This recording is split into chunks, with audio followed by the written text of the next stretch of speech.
turn to Steve Schmidt. Our viewers know you well. I'm just curious, big picture, Steve, how do you think the White House is doing? What is on your mind?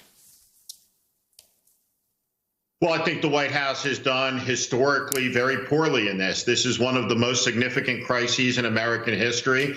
It's certainly the largest American crisis of our lifetimes, and it's been the most inept response by the executive, by the president, I think, with regard to any crisis in American history, but certainly any crisis in our lifetimes. And we look at a president who is so clearly in over his head and out of his depth, who has been dishonest, who has been imprecise, who's been inaccurate, and whose deadly indecision will be paid for with the lives of tens of thousands of Americans as this virus escalated to a place it never need have gotten. And that is all because of the wasted month of February, where the president was hate tweeting, firing people that he was angry with over impeachment, going on campaign rallies, and golfing. And now the country is paying the price for that. And we should be careful to understand that when the same guy says, well, it'll be back in September, but we'll make it go away really quick, is the same guy, when there were 15 cases in the country, said soon it would be gone to zero and it would disappear like magic. The lack of credibility in these evening news events is epic and unlike anything we've ever seen. It's a Baghdad Bob show every night of the week, day after day, the airing of the grievances, the airing of his anger issues, the attacks on the governors we see every night, all of the qualities you never, ever want to see in a leader in a crisis when lives are at stake. You lay it out there, and this is also a leadership test.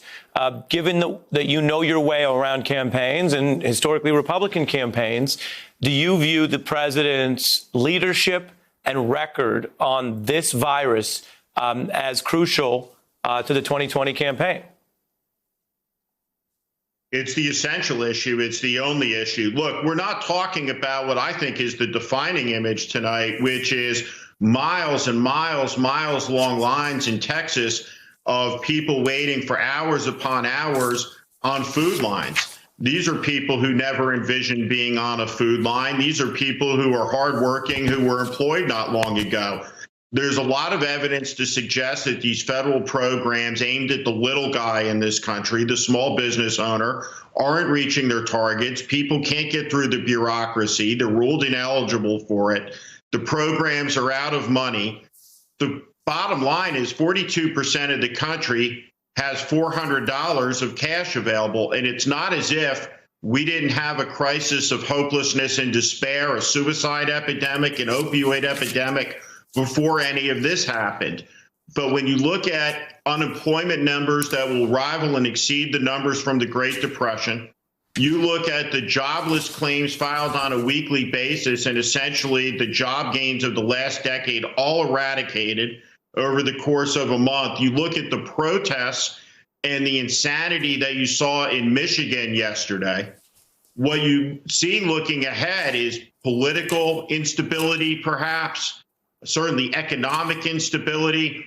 And the question for the country is, who is the person who is going to be able to get the country most quickly back on its feet? Who is the person who's going to unify the country?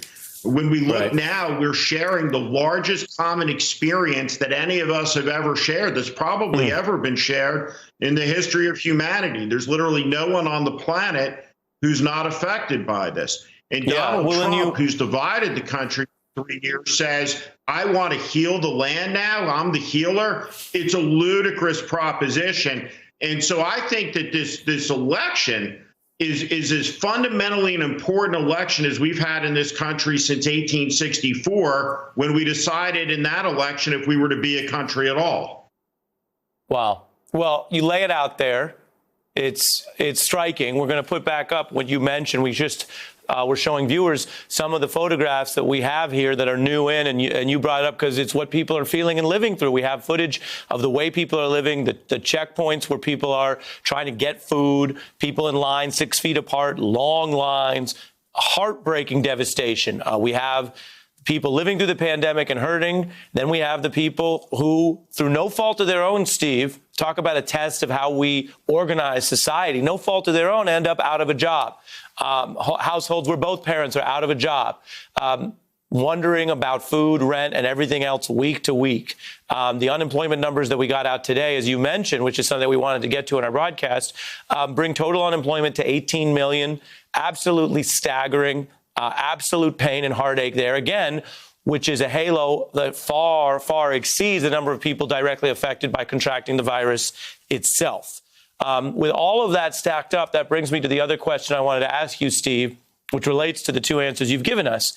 And that is, what does this experience, which you said everyone's living through together in America, around the world, what does this do to people who are fact-based or evidence-based in assessing Donald Trump's core pitch when he ran for president, which, apart from all of the attacks on Hillary Clinton and what we remember in the politics of it, I think you know, and I think I will say in fairness, there are plenty of people out there who thought when they heard a business person say he would shake things up and bring a different sensibility to government, they may have thought, and some may say naively or incorrectly, but they may have genuinely thought, well, you know what? We've tried a lot of politicians. He obviously is going to be in office for the first time if he wins. Let's try something different. He said he would do that. He said he would bring executive leadership. He talked a lot about hiring the best people.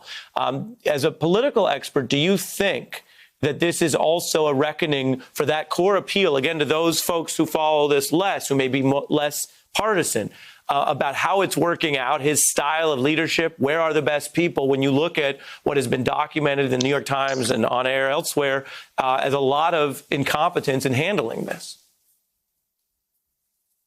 Again, the incompetence here has just been epic. And I think the one way to look at it is to imagine ourselves 50 years from now. Imagine we're old men and we're talking to historians trying to understand what happened in the era.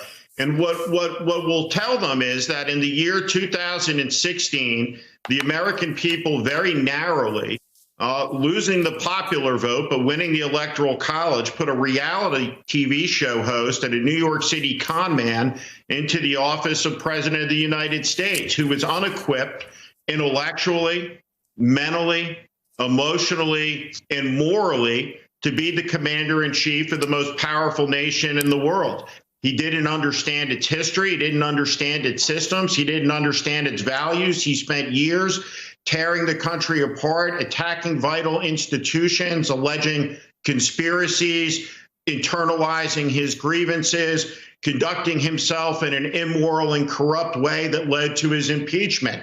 This has been a 3-year reality show circus, and hopefully what this incident will do is bring down the curtain on the reality show era of politics, all of it with finality. Because what we should understand, once again, is that politics and who we put into these positions of power matter profoundly. It is about life and death. And so we're in a life and death moment. And when you read the first drafts of history here and you know what happened, not what the president is lying about every night in these briefings and pretending happened, what really happened is this is one of the most inept responses to a crisis that you could have seen coming. People saw it coming. And as a result, the country has been devastated economically, and tens and tens and tens of thousands of Americans who otherwise would be alive will not. The coronavirus is the leading cause of death in America. He ran on a promise of making America great again. What we see is death, economic collapse, and suffering on an immense scale that nobody in this country could have imagined seeing in our lifetime 60 days ago. That's what his legacy is. That is the word on that. Steve Schmidt. Hey there, I'm Chris Hayes from MSNBC. Thanks for watching MSNBC on YouTube. If you want to keep up to date with the videos we're putting out, you can click subscribe just below me or click over on this list to see lots of other great videos.